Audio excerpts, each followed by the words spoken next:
অলক্ষণে মুখ দেখলাম, আজ দিনটাই মাটি। এই তোর ওই জংঘরা আবর্জনা নিয়ে ফুটপাতে নাম, আমাদের চাকার ধুলো লাগার যোগ্যতাও তোর নেই, সরে দাঁড়া। আজ তোর চাকার ধুলো লাগার যোগ্যতা আমার নেই, মনে রাখিস যেদিন সময় বদলাবে সেদিন তোর এই সস্তা অহংকার আর ওই দামি গাড়ি দুটোই আমি আমার পায়ের নিচে পিষে মারবো।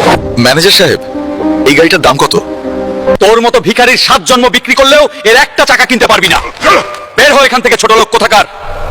অহংকার করিস না ম্যানেজার, একদিন এই পুরো শোরুম আমি খুচরো টাকা দিয়ে কিনে নেব। রাগের মাথায় তো বলে এলাম, কিন্তু এখন আমি এতগুলো টাকা কোথায় পাবো? যে এই নরকের শয়তান দোমুন্ডাকে হারাতে পারবে সে পাবে নগদ 200 কোটি টাকা আর সোনার মুকুট। এই সুযোগ ওই শয়তানকে হারিয়ে আমাকে জিততেই হবে। আজ কি কোনো বাঙালির বুকে দম নেই যে আমার সাথে লড়বে? ও ভারত বাংলার বন্ধুরা, এই শয়তান দোমুন্ডাকে আমি হারাবো রে। আপনারা শুধু লাইক আর সাবস্ক্রাইব করে কমেন্টে আপনাদের দেশের নামটা লেখো।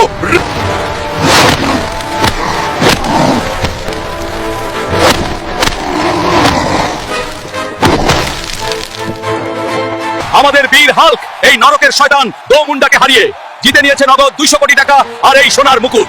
কি রে ম্যানেজার, চিনতে পারছিস?